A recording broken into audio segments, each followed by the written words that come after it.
Good evening, guys. This is the program for next week. Keep my voice a little bit low because I've got the kids sleeping upstairs. One of the things that you will have noticed is that over the last few weeks, we've been trying to increase the intensity of the sessions by putting in not just these workouts, but also additional accessory work. So I just want to kind of give you an example of what that looks like, because when we have extra time in those sessions, it makes sense for us to do additional work. We want to fill that hour with as much fitness generating driven work as possible. And there are lots of caveats to that, but the main thing with it is making sure that we get a rounded program that's going to allow you to train hard, see fitness improvements and stay injury free. And that's going to be combining lots of different things. So let's sort of I'll go before I get into the workouts for the CrossFit program. It's also important to kind of talk about the Hyrox and the rebuild program, because where I think there's been gaps in terms of like what we've been giving you up until kind of now is that the work on the endurance stuff. So that's where the Hyrox has really fitted in really well, and we've seen lots of positive feedback from that. And then the other thing is limiting and managing those injuries, because where the volume has gone up, it's also going right. Well, we need to be doing stuff that is going to help benefit you and improve the smaller muscles and work around injuries and work to improve those injuries. So the rebuild elements, we're going to be combining that more.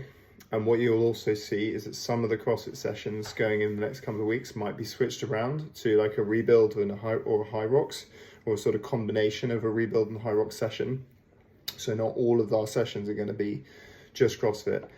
And I think this is going to be really good, because from what I've seen, the improvements that some of the movements that we're doing in that rebuild program really complement well the CrossFit style of things. So it's a good way and it's a win-win, especially if you've got a Hyrox race coming up.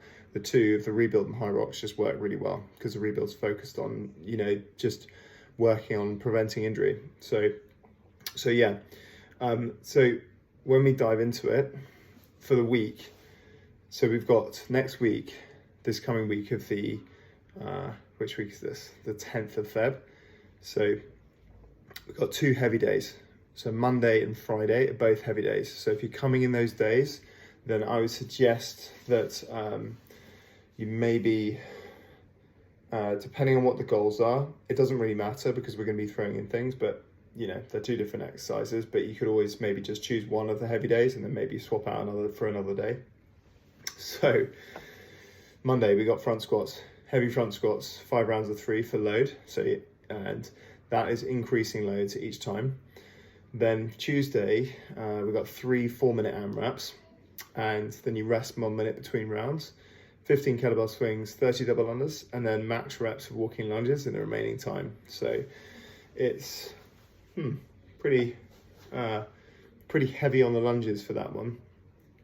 Wednesday, we've got a partner workout, 300 calories on the bike. One partner works at a time. Non-working partner must bear hug a sandbag or a pair of kettlebells or a barbell in the front rack. So basically an isometric hold whilst you're working really hard. So that's going to be pretty fun. Thursday, 7, 6, 5, 4, 3, 2, 1 of bar muscle ups, and then you row after each round. You row 150 meters. Now for most of us, that's going to translate to pull-ups. I've talked about this in gymnastics, that we need to be focused on building strength over trying to do the fun, tricky stuff, because actually to really work on this stuff, you need to build up tendon strength, and that takes time. So the best preventer of injury is strength. So Friday, the second heavy day for the week, every 2 minutes for 10 rounds. 10 box jumps and 3 hang squat cleans, and you're stepping down from that box and you're just increasing the load each time. So those 3 hang squat cleans are going to get pretty interesting, but it's also going to be really good because you're going to be doing the squat cleans under fatigue. Saturday, 15-minute AMRAP, 3, 6, 9, 12, etc. So adding 3 reps every round. pull-ups, bar-facing burpees, and push jerks. Now that will be translate to ring rows, burpees, and like shoulder presses. And then Sunday, 3 rounds for time, 400-meter run, 21 sumo deadlift high pull, and yeah, those weights are pretty light, so it's usually quite a quick one. So we're going to be putting in lots of different things. Now this is where it gets interesting, because we've got work your weakness. We have 5 work your weakness workouts for that next week. First one, strength 1, is building to a 1 rep max clean and jerk. I probably wouldn't recommend that for most people, and we probably won't be throwing that in there. It's probably only for a really advanced athlete watching you, Danny. Then strength 2 with a 20-minute clock, 1 rep max deadlift. Again, probably we might limit this. The strength 3 and the skill 1 and stamina 1, they're generally better. I'm just reading this off, guys. So you got 5 sets, 5 weighted ring dips, and 10 strict handstand push-ups. That could be like 5 push-ups, 10 dumbbell presses.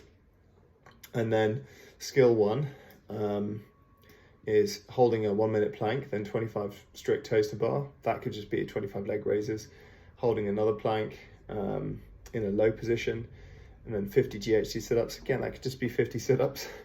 Then 1-minute plank hold in a high plank, and then 15 strict toes to bar, again just a leg raise, and then a 1-minute plank hold. So really hammering that core.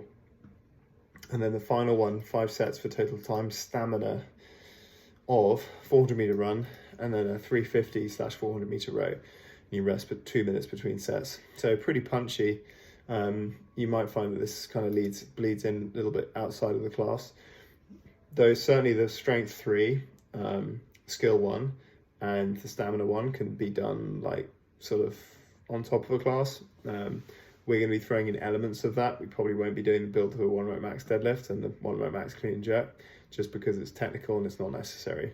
So I hope that is useful, guys. Have a great week. If you've got any questions or anything, like just post it here, and we will see you in the gym.